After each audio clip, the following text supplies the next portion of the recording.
300 research papers during the last 4 decades. She has worked in many universities around India, in Europe, in the USA, in the States, and also including CERN. Her pioneering work on proving hadronic interactions on photons at colliders provided important insights for the designs of electron-positron colliders.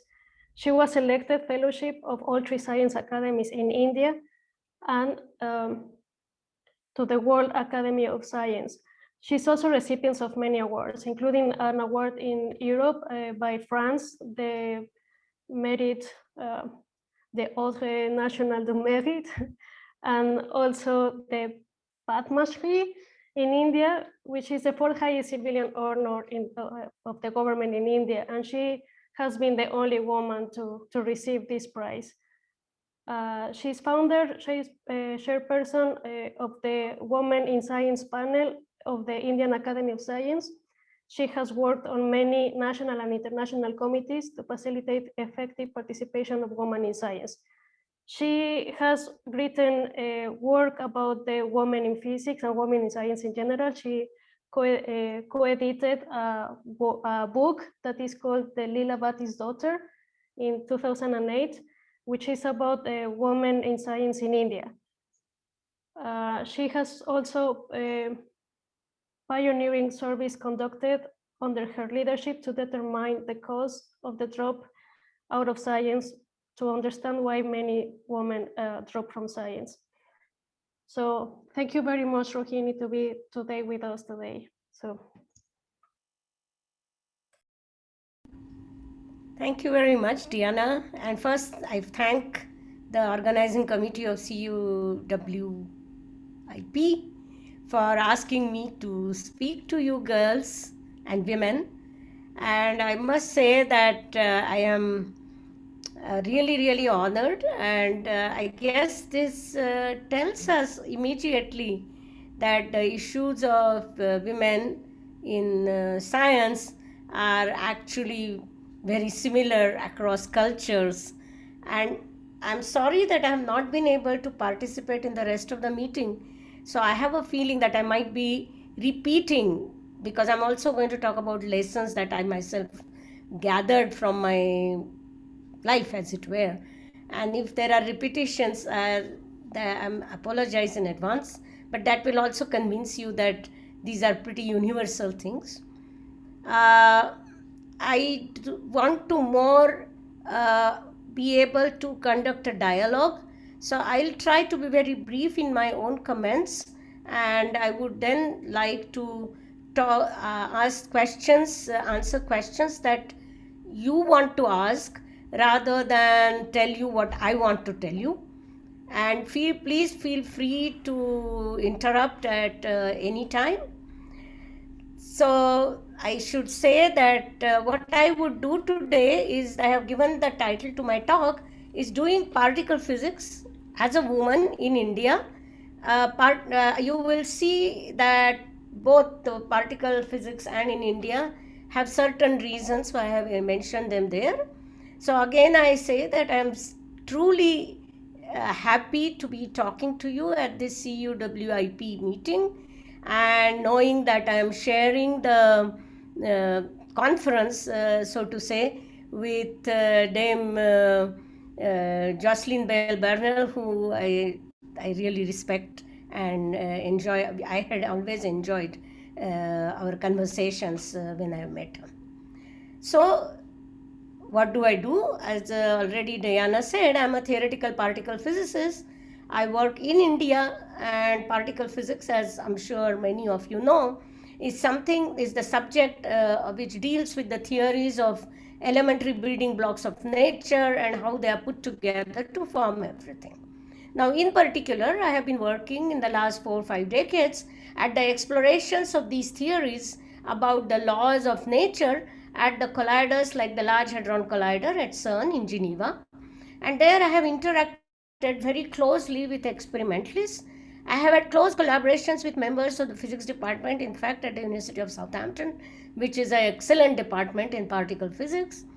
And I already said that's why I chose put particle physics in my title, that the fact that I talk to you today actually tells you how global particle physics is, because that's how I have been contacted and I have reached you people to talk to you about it. Now, let me see what happens. Something funny is happening. I'm sorry. I'm not able to. Okay. Something little funny has happened. Give me a minute, please. You cannot share your screen, or Because I forgot that I didn't share my screen. That's what happened. So, good. So, now I am sharing my screens. I hope people can see them. yes, we can see them. Can you confirm? Okay. So, I should begin by sort of sharing with you in my career as a scientist, what were the aha moments. I mean, this is what science, I think to some extent to me, what a career in science means is, finding something, particularly for person like me who works in the high energy physics, theoretical high energy physics particularly, where any really new thing gets, in fact, after a few decades even, gets actually recognized by a Nobel Prize. So in such a subject, mere mortals like us, how can we find something new? And actually that is what happens sometimes, and that is the aha moment, that you find something new, even if it is small, about laws of nature that was till then not known to the practitioners. Then the other way that I have found really felt great was, so when I have done some theoretical calculations and found that these calculations agreed with the data, or sometimes teasing out one small aspect of a theory prediction and checking it whether that got tested by observed data. And this is like looking for a needle in haystack and finding it.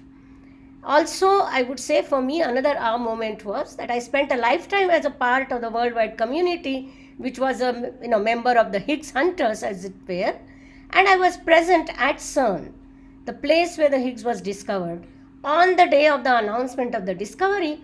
And a few hours after the discovery, I was lecturing to summer students at CERN about Standard Model. So these are the kind of moments that have sort of given a high in the life of science, and that at the end of it makes everything worth it. And actually, last but not the least, I have also enjoyed very often meeting students of different nationalities from many different places all over the world, and suddenly meeting them somewhere in a conference, and then somebody says, yes, I remember this set of lectures you gave us. So these are the moments of a theoretical scientist's life, and I thought I will just share them with you, that's what makes it all worth at the end of the day. So how will I do? What will I do? I'll begin by sharing my world line with you. That means that for those of you are all physicists, so you will understand what I mean by world line is essentially the timeline of my life. So I will first tell you aspects of my life as a student of science and a young researcher. And then I would tell you what some of my experience as a senior scientist. And then I will come to very short experiences about a scientist who happens to be a woman. And in the end, I would actually like to end by telling you what helped. So this is this journey. And I think in this description of my journey, I might end up, and if I don't, then you can ask me questions on this. I might end up, I hope I will end up by giving you some answers about what is meant by the life of a scientist of any gender. What is the aim and the challenges and the excitements of a life in science? But the next, what does it require? What are the steps one needs to take to be in a life of science? And what are the milestones by which one measures this journey? And most important of it all, what are the special aspects of this journey because one happens to be a woman? And for some of you, if you are interested, since the book Lilavati's Daughters was mentioned by Diana, I'm putting here on the screen the URL of this book, And this book has actually stories of about 100 women scientists from India living in modern India and working in modern India. And this was my own essay in the same. And the idea was precisely this, that we would share with students of physics, of science, what does it take to be a scientist? What are the issues that one needs to be aware of? So to begin with, my world line as a young person, I was born in 1952 in a little, not a little, but a middle-sized town in India, in state of Maharashtra, and it's called Pune. I was born in a really typical middle-class family, which meant that it valued education, and I was in a family with only girls. And it was a family which really valued education to an extent that my mother finished her bachelor's degree after 3 daughters were born, that is 3 of us. And my fourth sister was born after her bachelor's degree. And then my mother finished her master's degree after my fourth sister was born. And my father was extremely supportive in all this. And just to give you an idea of her age, she went to school in a time when she was not able to learn mathematics beyond the 6th grade because there were no female teachers to teach it, and a male teacher could not teach in a girls' school at that time, girls of that age. And in fact, I taught my mother mathematics and statistics in after her master's. She decided to do a bachelor's in education and actually took a job for 20 years after that. Now, anyway, that I digress. So in 1964, I won a state scholarship, and this was about 10 scholarships among appearing, and the exam, about 10,000 or 20,000 students appeared for it. It was just 1 rupee less than the school fee per month, so it was not a great scholarship. But I was the first girl in my school to get it, and the reason was that this all-girls school taught us home science till the 7th grade. And this exam was in the 7th grade, and there was one paper in science. So my school teachers actually took extra time out to help me. So I'm giving you an example where people thought that it was not necessary to teach general science or science as you and me know it till the 7th grade in our all-girls school. It was important first to teach them home science.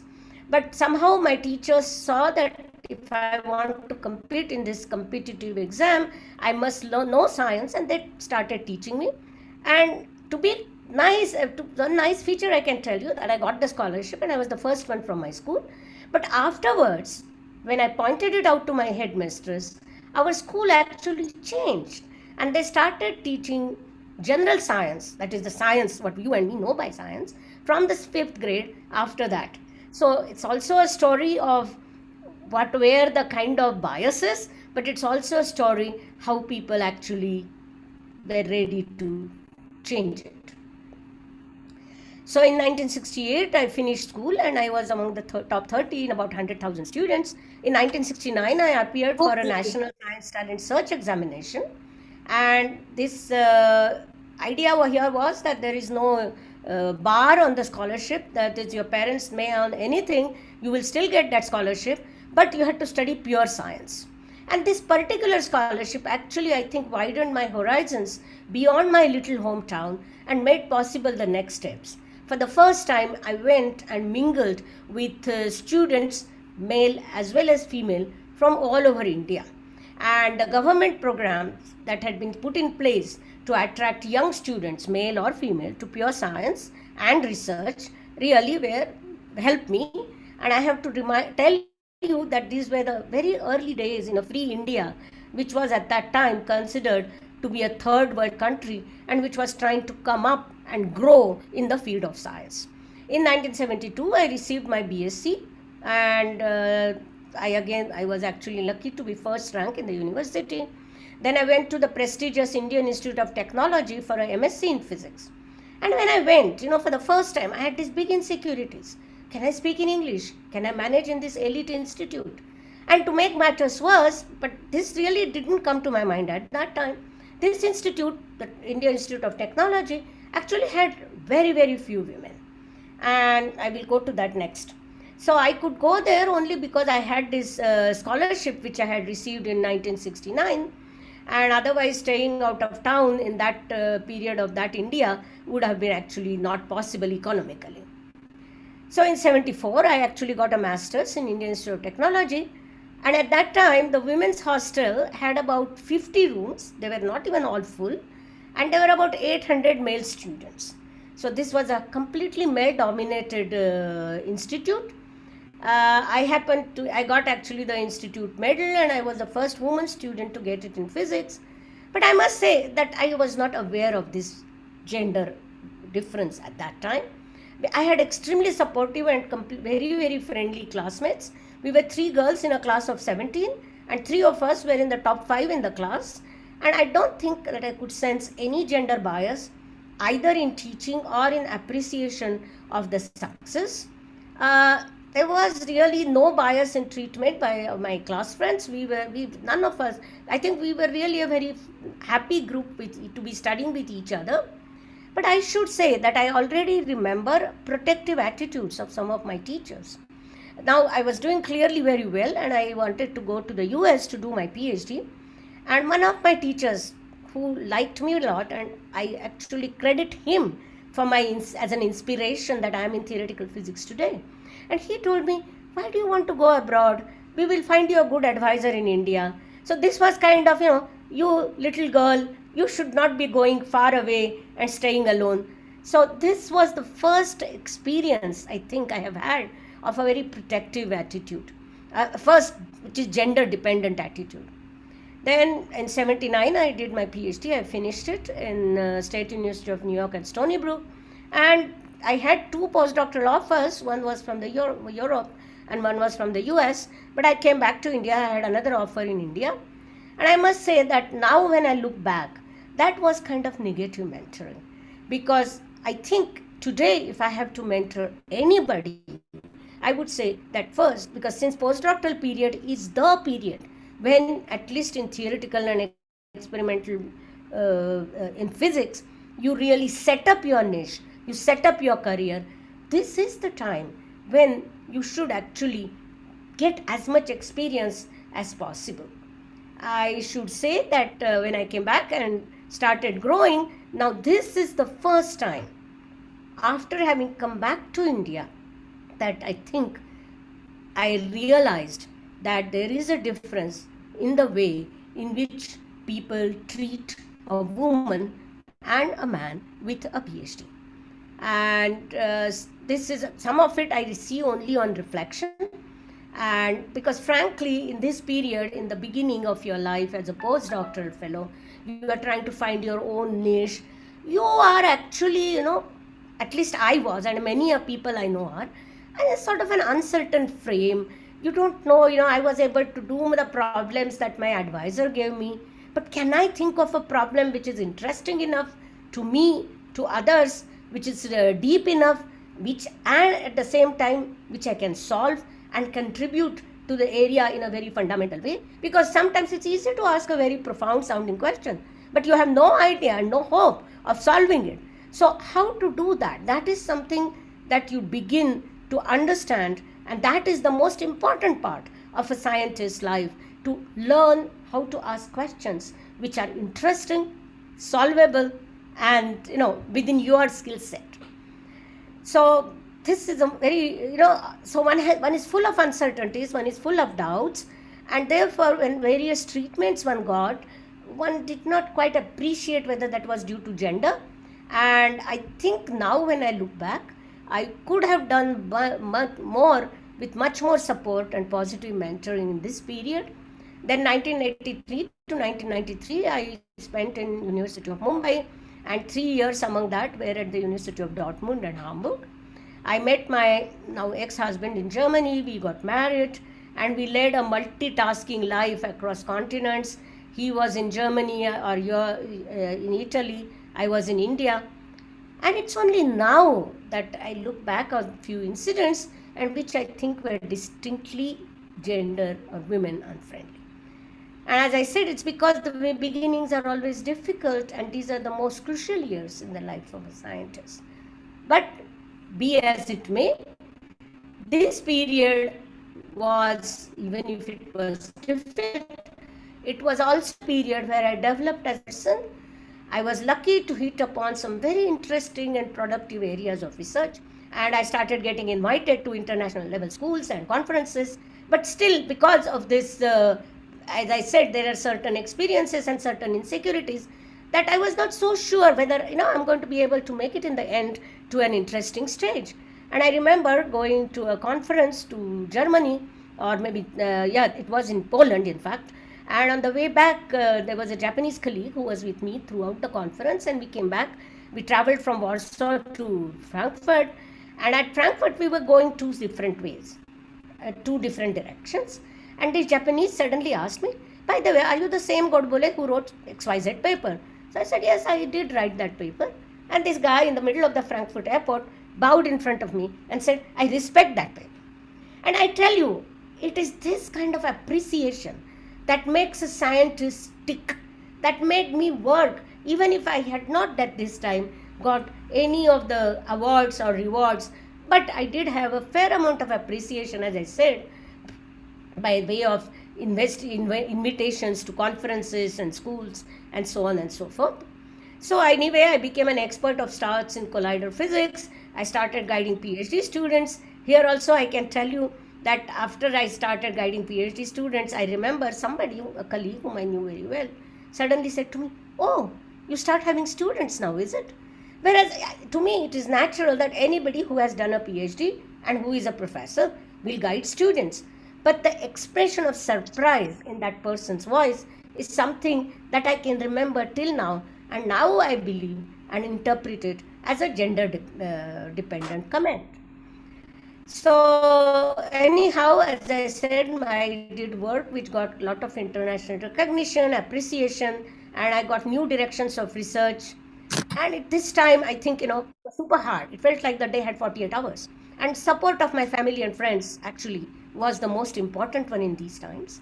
In some earlier times in this period, I kind of felt, my God, am I going to be able to do it? Do I have what it takes to be till reach the end? And I still remember an old letter from my class friend from IIT Mumbai telling me that this bug of science has caught you very early in your life. It won't let go of you. This is the life that you want to lead. So what I'm trying to tell you again is that in the life of science, sometimes you get depressed, sometimes you have problems. But if your will or your wish to find the answers is very strong, then you do find ways to go beyond it. 1992 onwards, actually, my life, I won't give you too many details, but they have been very good details. I got elected to Indian Academy of Sciences as a fellow, and I was the first woman, in fact, in physical sciences. And somehow all this provided the necessary nucleation center for awards, rewards. That's another thing that happens, and they kept on coming regularly after that. And I moved in 1994 to Indian Institute of Science. And the funny part is that it was driven by personal reasons, which in fact, which were disappeared with time, but professionally, it turned out to be a very, very good move. I will tell you what was the personal reason. My ex-husband had said that if there is any one city in India that he can live in, it's Bangalore. So I moved from Mumbai to Bangalore. Our marriage didn't last after that, however. But professionally, this turned out to be a good move. And then I realized I was getting more and more involved in international programs and so on and so forth. And then I realized that women do have a special edge when it comes to setting up collaborative efforts. And science is now becoming more global, more collaborative. So I think this is a distinct advantage if we have more and more women participating in the scientific process. Actually, it's only after my move to IISc that I started thinking about gender and science after that. Till then, I had never thought of myself as a woman scientist, because even today, I want to be considered a professional and valued for my science, not get some special dispensation because of my birth. But why do I now think about these things? I think about these things because, very often people ask me this question, that did I suffer because of the bias? Because I do know that women, I have beginning to realize that women do suffer because of some biases. I cannot say personally that the bias has stopped me from reaching somewhere in science, but maybe if I were of a different gender, I might have got here sooner or more easily. The bias is most of the time unconscious, quite often actually not always intentional either, but it very much exists. And we have to be open about this elephant in the room and see what are the challenges that women face due to this bias and how they can be eased. And the most important thing that, in my opinion, that I have realized is the need of mentoring. Mentoring not just students, but mentoring the main mentors as well. Both mentors and the mentee need to be aware of this kind of invisible bias that exists. And in our discussion, I can give you more examples of this. We can have more examples. But what do we need to do really from our sides? I think one thing we must do, and that helps, but in India it's easy to do that. In the Western world, perhaps it's not so easy, but some kind of support, either family support or extended family support, or support structures. Don't feel guilty about asking for support structures if you need help in, carrying out your duties as a scientist, as well trying to maintain the balance between a career and your traditional family duties. In fact, one of the contributors to Leelavati's Daughters, she actually said that, look, don't feel guilty about asking somebody else to take care of your child. And that was her point. Don't try to be a superwoman. And so develop your own support structures. But even more important, and that is equally important, don't let others decide for you. You should be confident. Life in science is not necessarily easy. It's a bit of a hard life, but I think all good things cost something, and all I can say, it's all worth it, especially if one is working in an exciting area like particle physics. So this is all that really I had decided to chat with you. There are a few more slides here, and there are a few more points, and we will see how we go along. First, I would like to start the dialogue with you and see if there are questions that you would like to be answered. Wow, Rohini, thank you very much. This was very inspirational. And actually, we have pretty much questions. The VBox window was very active. So how did you cope in the field without compromising your cultural, religious beliefs and values, especially in other nations where this may not be understood? Okay, that's a good question. What you are asking me was actually the question that I must say I had to battle with this, or maybe not deal with this. Battle is too strong a word. Deal with it when I went to the US as a young graduate student. And as I already said, I even, even religious beliefs somehow, at least I feel, have never really come into the play while dealing with in science. At least I have never really had to compromise on my religious beliefs such as they are. And that has to do perhaps with the fact that for me, religion is a personal matter between me and whatever entity I want to call God or not. So in terms of religious beliefs, I don't think I have had questions. In terms of cultural beliefs, yes, and values. And I think the important thing to me has been to keep an open mind and to learn about things. And sometimes you find that the things that you were brought up thinking in one manner, you were brought up thinking about things in one manner. But if you are a scientist, and if you look at things in terms of even things about life, in a sort of learn about objective view, sometimes I have modified my moral views. Sometimes I have modified what I think are things are good or bad. Just to give an example, I was brought up in a family where alcoholic drink was a taboo. You did not drink alcohol. On the other hand, when I went to the US, for the first time, I was actually invited for a graduate party, and people said, bring your own bottle. And here I was clutching a bottle of orange juice going all the way to the party because I didn't know any other juice. So having seen that, at the same, and I remind you, this was 1974. So there was actually a joint making rounds around the group of people, and this was a joint of marijuana. Now that I knew completely that that is something I do not want. But on the other hand, through the decades, I have seen that alcohol or wine, people want to drink it. There is nothing wrong in it. So I would change that belief. I may or may not drink it. So I think the simple answer at the end of the day is that I have dealt with it by being objective about all these things, about the values that people follow, and choose what I objectively believe to be right. I hope that I have answered your question. Yes, thank you. And what is a day in the life of a theoretical particle physicist like?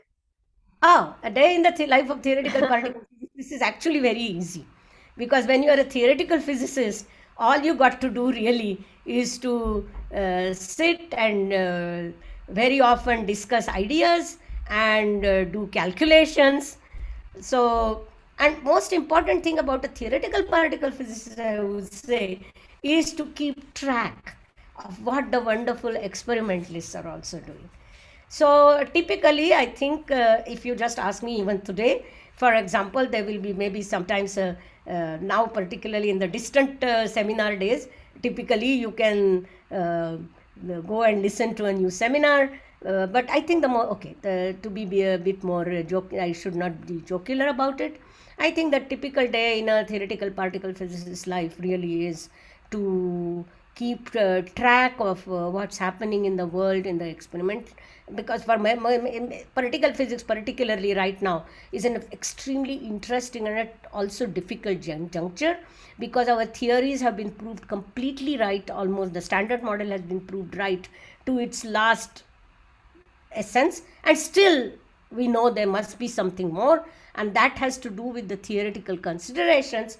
So right now, if you ask, one sort of reads papers, one thinks about these issues, and have a set of students with whom, or postdocs with whom you can discuss. And now as a particle physicist, I'm starting to get interested in questions such as what is dark matter. So this dark matter in the universe, one has to understand a lot of astrophysics, in fact, to understand this. So right now in my life, what I'm doing is I'm learning a lot of astrophysics to see what dark matter really is, so that I can go and see whether the Large Hadron Collider, whether I can think of ways and means of looking for it at the Large Hadron Collider. So one needs to keep updated and also open to learn new fields from new fields. New things, exactly, you said it, Diana. Have you ever been made to feel like you don't belong in theoretical physics because you are a woman? And if yes, how did you overcome this? I should say that I don't, okay. If people tried to make me feel that way by their comments, at least I never noticed it. Let me put it that way. I mean, I can give you a sort of an interesting experience, because this is particularly, I experienced it as a theoretical physicist. So this was when I was visiting University of Dortmund, and I was what they call assistant position. In the older Germany, you had this professor, and you used to be an assistant to a professor in your young days. So it was some sort of a very senior postdoctoral position. And one Polish professor was visiting, in fact, and my boss introduced me to him, and he said, "Oh no, this is Rohini Godbole. She is visiting from Mumbai." And my boss had to go somewhere else. So he said, "Rohini, I asked you to take him to lunch." This is the entire conversation we had. And then this gentleman quickly said to me, "Yes, I have seen papers by your husband." Now, I was not even married then, okay? And even if I was married, I didn't change my name. So my name would always have been Godbole. So the point is that he knew the papers written by A. Godbole, and he assumed that it was my husband. And I must say that I laughed at it. I didn't feel, now I realize that I should have been perhaps quite chagrined. But I didn't really, because I knew those papers were interesting. And therefore, if he wanted to assign them to a person of other gender, that was not my problem. That was his problem. That's how I saw it. So if you ask me how, so I would imagine that this sentence could have made me feel like I didn't belong there, but actually I didn't feel that way simply because we hadn't even discussed any physics. So I realized that many of these comments, and I think I realized it perhaps internally, so that was a good part.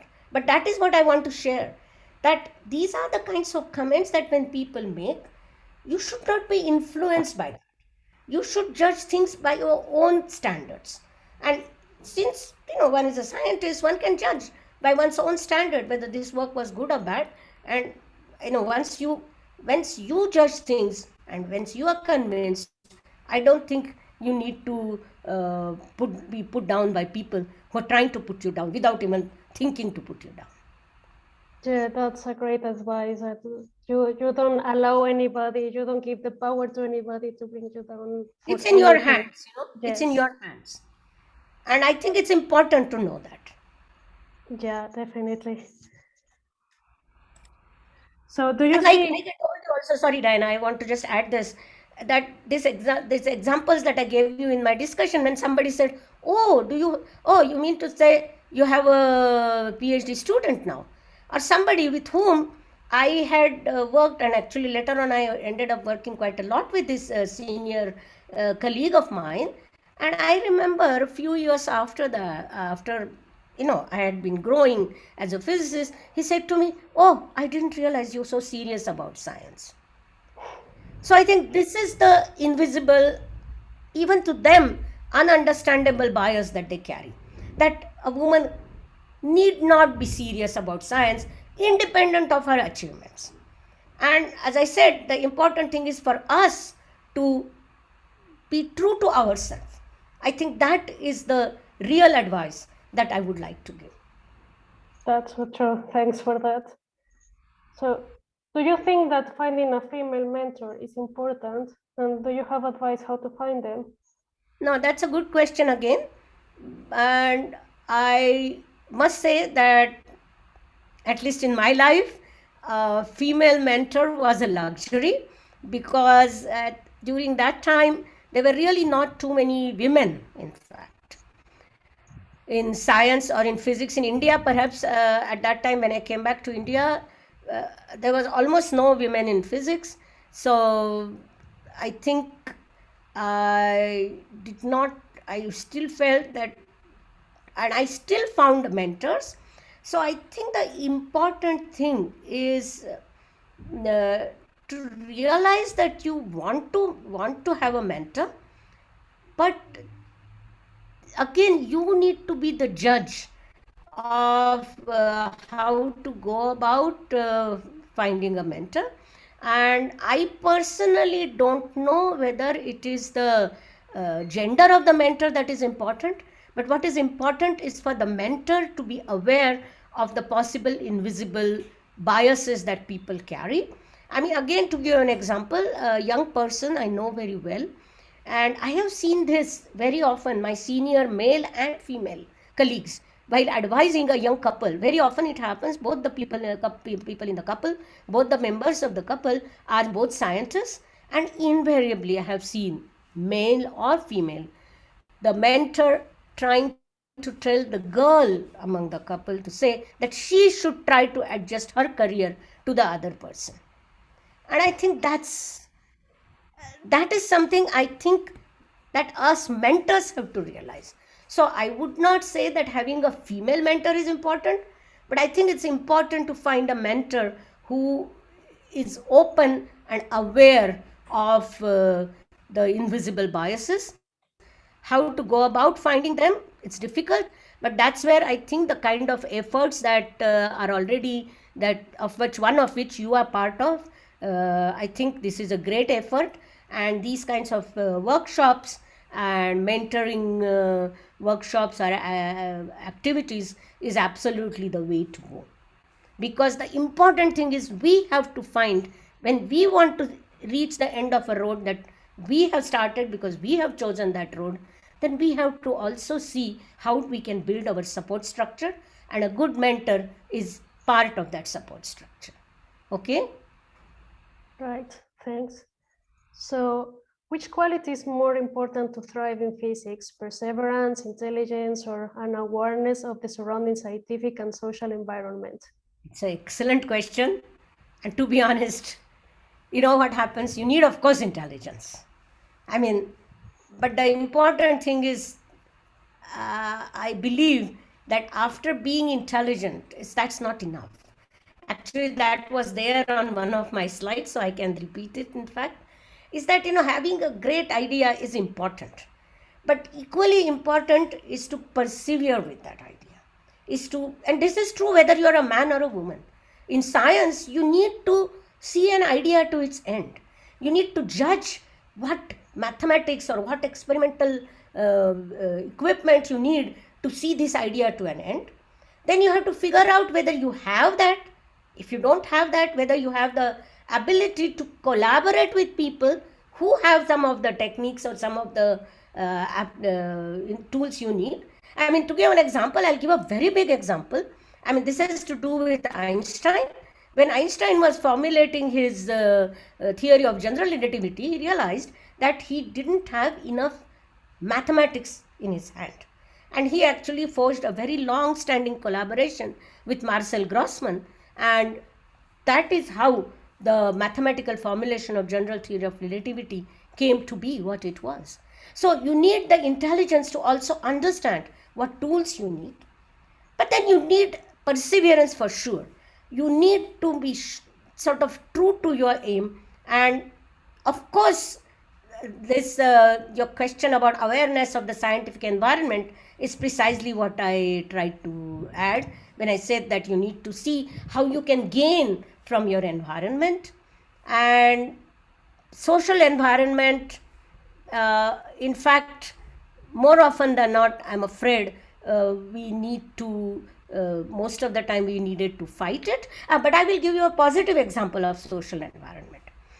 Between the time of 1979 to about 1987-88, actually I had a rather tough time as a scientist because I had 3 jobs almost. I mean, I was working at the university where I was lecturing. Then I was working with my, carrying on research with my erstwhile collaborators in the Tata Institute, which was like 30 kilometers away from the university. And I used to travel every day 30 kilometers across town by train. But then this is the nice part of science, that when you go to people and when you have a good idea, there are informal collaborations which develop. And at that time, my friends, my other young students from the institute, they all were, I built my support structure through them without even realizing this.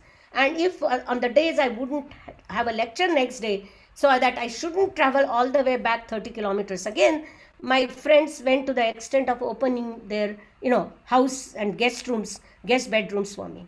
So this is how you can get the best you can from your social environment also.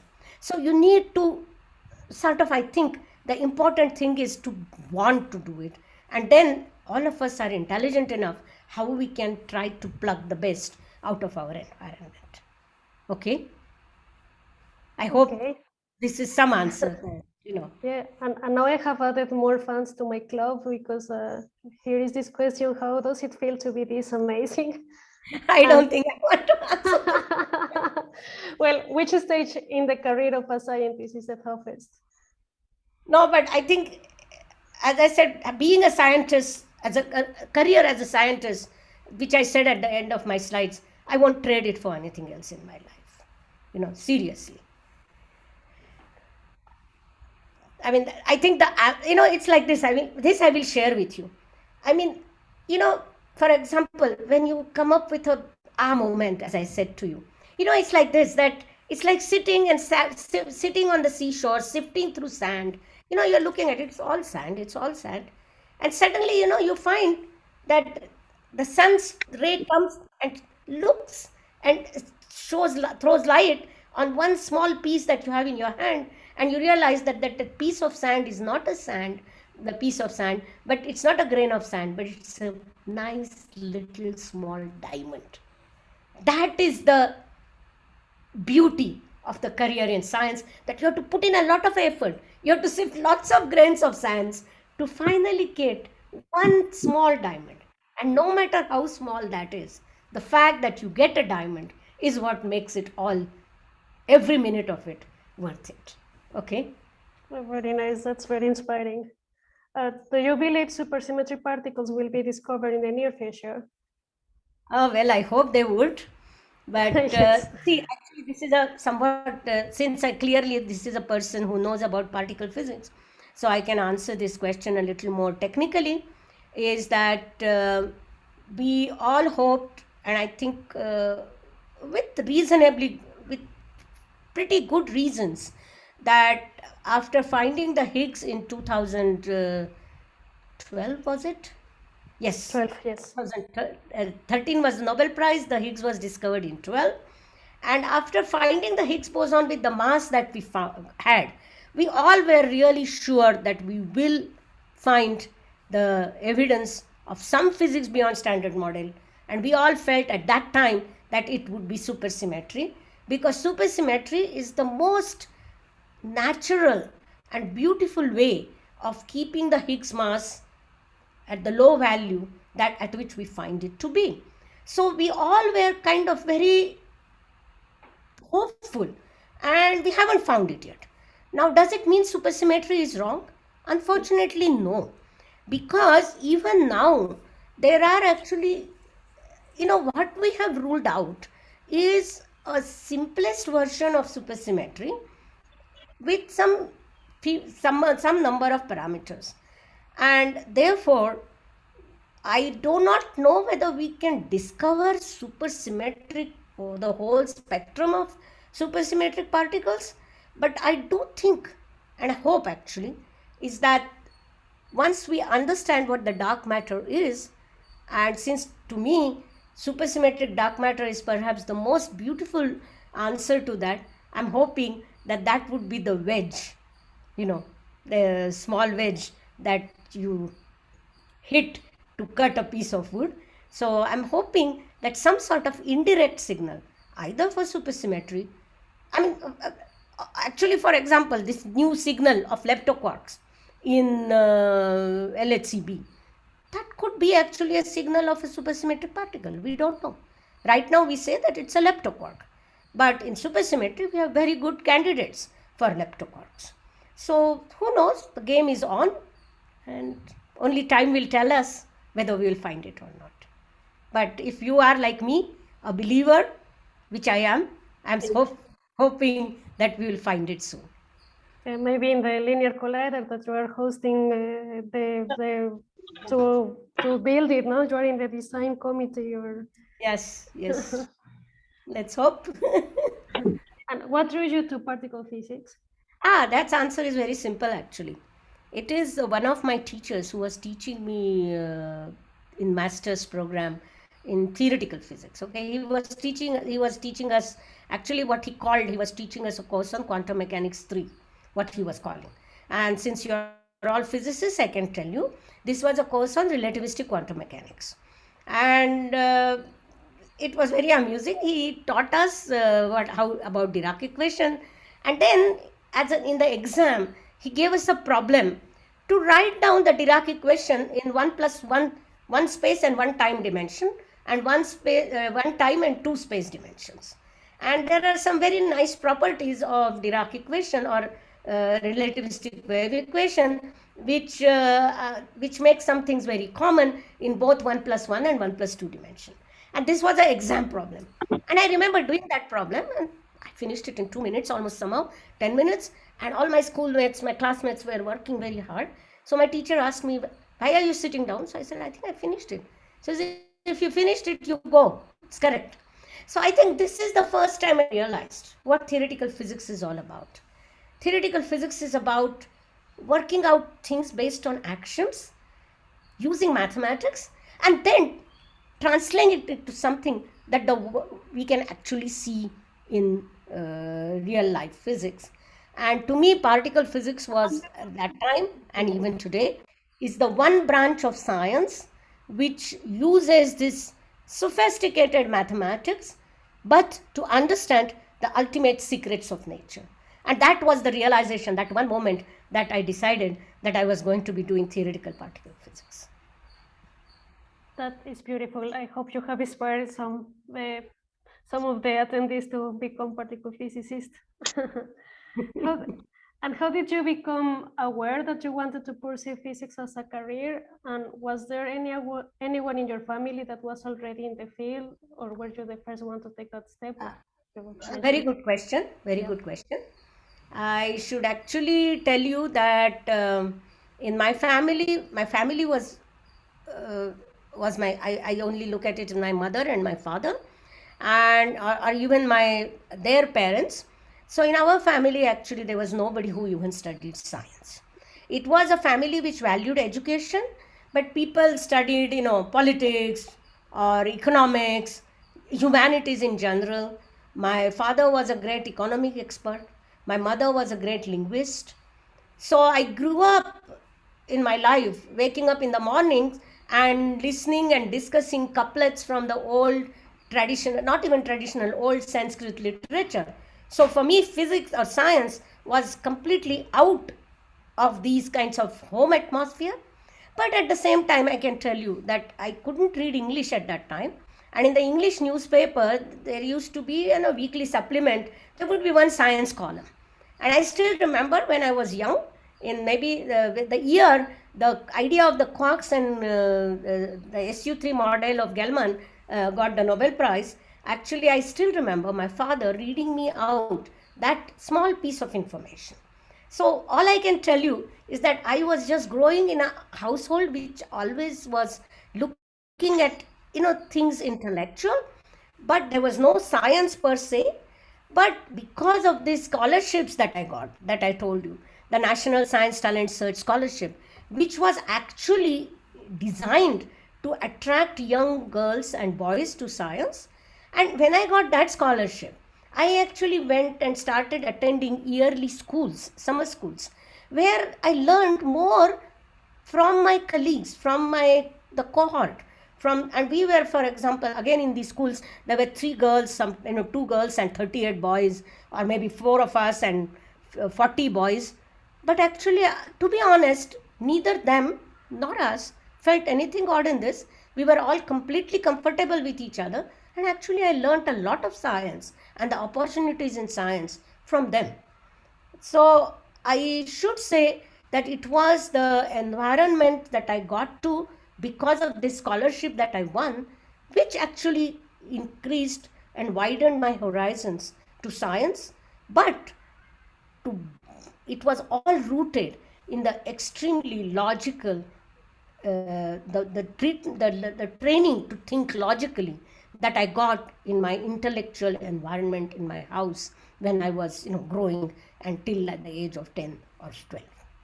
So I hope you see that. So I was the first one to take the step in science, but as luck would have it, all our 4 sisters, all of us are in science. My younger sister is a medical doctor. My eldest sister was a teacher of math and in a school, and my youngest sister again was teaching math and science to in a very good school till recently. Very nice, impressive family. And what helped you to overcome your fears and still go abroad? And what was your main motivation? Okay. Uh, Actually, okay, it's like this. As somehow I felt I was a good student. I was doing very well. I got these scholarships. I did very well in my master's. So it was more or less, like one goes from BSc to MSc. I kind of went from MSc to PhD, just sort of the process was exactly the same. And going abroad was a big step, but I think I had a lot of support from my family for this. Because I can tell you, the main motivation was simple. I mean, at that time, I got admission to a school, which was State University of New York, which had a Nobel Prize winner, Professor C.N. Yang. He was the head of the ITP, the Institute for Theoretical Physics. So clearly, this was a great opportunity. And if you are a particle physicist and you want to do a PhD and you get admission to a place where the leader of the group is Nobel Prize winner. I mean, clearly, this is an opportunity you must take. But I must say that at that time, some of my extended family kind of told my friends, told my parents that, you know, you are sending her abroad. See, this was in India, which was pretty isolated, and very, very few students actually went out of India, and girls among that were even less. So these extended family people actually started telling my parents that, look, she will stay for a long time there. Then when she comes back, she will be highly educated. And in India, the onus of finding a good match for you, a good husband for you, is on parents. So they said, you won't be able to find her a good husband because if she's highly educated, who will marry her? And then she has a young daughter, young sister, who is only 1 year younger to her. So she will have to get married before the older sister. So for an Indian family, that was a taboo. But for me, I think the important thing was I had parents who thought beyond that. So I can only say that I owe it to my parents, my, to both of them who themselves thought beyond the times. And they were not able to help me too much financially, but I think they supported emotionally in a very big way. And even after I came back to India, it was very expected at that time, quote unquote, that I should now get married. Now that I have got a PhD, I should just start teaching in some college, and I have a career. And my parents never did insist on my getting married till I decided that now is the time in my life where I found somebody that I would like to get married to. So I think this is all I can tell you. Okay, So thank it's you my very parents. much. I would tell you. So we are running out of time. So I'm happy to see there are still questions for you. So we invite you and everybody to go over to Gather Town so we can still talk to you. Like you Sure, can. sure. So where do I go to? You just tell me and I will go. Will you put Yeah, that in the chat? yeah. I think the link can be shared in the Oh, chat. it's a Yes, gather it's link, already. right? Gather Yes, down, no? Yeah. yes, So yes. Right there. absolutely, I'll go. Sure. Okay. I'll So see you definitely in the go there. discussion rooms I'm then. happy to talk to you, so I will go. Okay? Oh, great. Thank you very Okay. much. So see So you I'm there. just going and I'm just connecting there. Okay? Okay, thank you. And thank you Okay. all. See you soon. See you over See you soon. Gather Town. Thanks.